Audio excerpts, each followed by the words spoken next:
బెజ్జంకి సిద్దిపేట జిల్లా హుస్నాబాద్ బస్టాండ్లో హుస్నాబాద్ నుండి యాదగిరిగుట్ట వరకు నూతన ఆర్టీసీ ఎక్స్ప్రెస్ బస్ సర్వీసును డిపో మేనేజర్తో కలిసి జిల్లా గ్రంథాలయ చైర్మన్ కేడం లింగమూర్తి కాంగ్రెస్ నాయకులు ప్రారంభించారు. కొద్ది దూరం ఆర్టీసీ బస్సులో ప్రయాణించారు. ఇటీవల కాలంలోనే హుస్నాబాద్ బస్టాండ్ను మంత్రి పొన్నం ప్రభాకర్ కృషితో 2 కోట్ల రూపాయలతో ఆధునీకరించారని జిల్లా గ్రంథాలయ చైర్మన్ కేడం లింగమూర్తి తెలిపారు. అదేవిధంగా హుస్నాబాద్ నుండి దూర ప్రాంతాలకు నూతన బస్సు సర్వీసులను ప్రారంభించడానికి ఆలోచన చేస్తున్నారని అన్నారు. డిపో అభివృద్ధికి కార్మికులంతా కష్టపడి పనిచేస్తున్నారని, ఒకప్పుడు నష్టాలలో ఉన్న డిపో ఇప్పుడు లాభాల బాటలో నడుస్తుందన్నారు.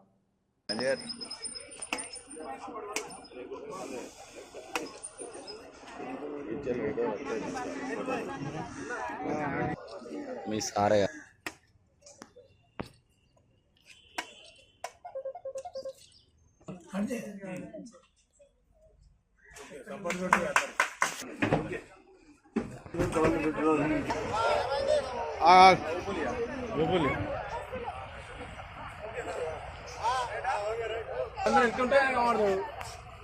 వీళ్ళందరూ ముందు చూడాలి.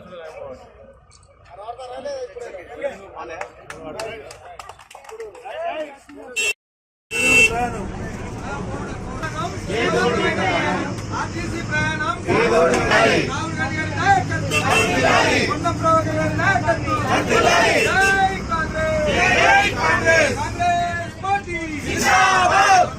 ప్రజాపాలన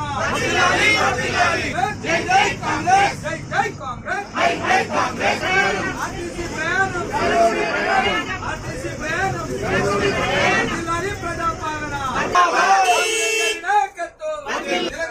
తల్లి సోనియా గాంధీ గారి నాయకత్వం, మహిళల విజయం, కాంగ్రెస్ పార్టీ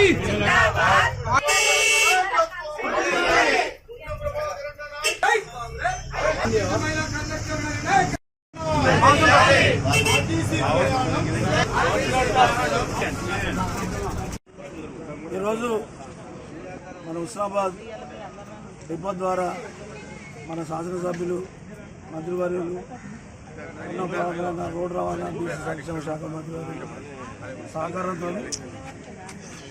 ఒక 2-3 బస్సులు వచ్చినాయి. ఇవాళ హుస్నాబాద్ బస్టాండ్ నుంచి యాదగిరిగుట్ట పోవడానికి మన డిపో మేనేజర్ గారు, ఆర్టీసీ ఎంప్లాయీస్, ఆర్టీసీ కార్మికులు, నాయకులు అందరి సమక్షంలో మన హుస్నాబాద్ మార్కెట్ కమిటీ చైర్మన్, మన హుస్నాబాద్ సింగిల్ విండో చైర్మన్ పదవి బాధ్యత.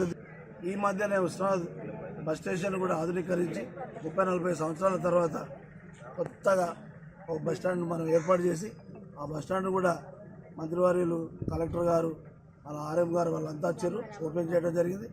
హుస్నాబాద్ నుండి ఇప్పుడు యాదగిరిగుట్టకు బస్సును మనం మంత్రి గారు చాలా హైదరాబాద్లో బిజీ ఉండడం వల్ల మా సమక్షంలో దాన్ని పంపించాలి, లేట్ చేస్తే యాత్రికులకు ఇబ్బంది అవుతుందనే ఉద్దేశంతో ఇప్పుడు దీన్ని మనం ఓపెన్ చేసే పరిస్థితి వచ్చింది. ప్రత్యేకంగా హుస్నాబాద్ నుంచి యాదగిరిగుట్టకు, ఇంకా ఫ్యూచర్లో హుస్నాబాద్ నుంచి కాళేశ్వరంకు, హుస్నాబాద్ నుంచి షిరిడీకి, హుస్నాబాద్ నుంచి హైదరాబాద్కు, హుస్నాబాద్ నుంచి తిరుపతికి, ఇట్లా మన మంత్రి గారు ఆలోచిస్తూ ఉన్నారు. కాకపోతే మనం వేసే సర్వీస్ కూడా బస్సుకు కూడా మినిమం కలెక్షన్ రావాలి. ఒకప్పుడు కష్టాలలో ఈ బస్ డిపో ఉండే, కానీ మన అందరి ప్రయత్నం వల్ల అప్పుడు రాజశేఖర రెడ్డి గారు ముఖ్యమంత్రి సహకారంతో మళ్ళీ రీఓపెన్ అయింది. అప్పుడు సెటిలైట్ డిపోగా పెట్టారు, మళ్ళీ ఇప్పుడు డిపోగా పునరుద్ధరణ అయింది. కార్మికులు కూడా చాలా కష్టపడతారు. మన డిపో మీద పోయినైనా ఇప్పుడు వచ్చినైనా కూడా చాలా దీన్ని ఆధునీకరించి ఎట్లా దీన్ని మనం అందరితోని ప్రయాణికులు తీసుకుపోవడే కాకుండా లాభాల పట్ల ఎట్లా చేయాలనేటువంటి ఆలోచన చేస్తున్నాం. మనంతా సహకరిస్తే డిపో లాభాలకు వస్తుంది, డిపో 4 కాలాలు నిలబడుతుంది. మార్నింగ్ అందరికీ నమస్కారం. సో ఇక్కడ నేను వచ్చేసి నెల 15 రోజులు అవుతుంది. సో ఇక్కడ ప్రయాణికుల యొక్క అవసరానికి అనుగుణంగా సో మన మినిస్టర్ గారి ఆదేశానుసారము మన యాదగిరిగుట్టకి ఇక్కడ నుండి బస్ సౌకర్యం అనేది ప్రారంభం చేయడం జరుగుతుంది. సో ముందు కూడా ఆల్మోస్ట్ ఇక్కడ ఉన్న అన్ని విలేజ్లకి మినిస్టర్ గారి ఆదేశాల ప్రకారము ఆల్మోస్ట్ అన్ని కనెక్టెడ్ చేస్తూ ఉన్నాము.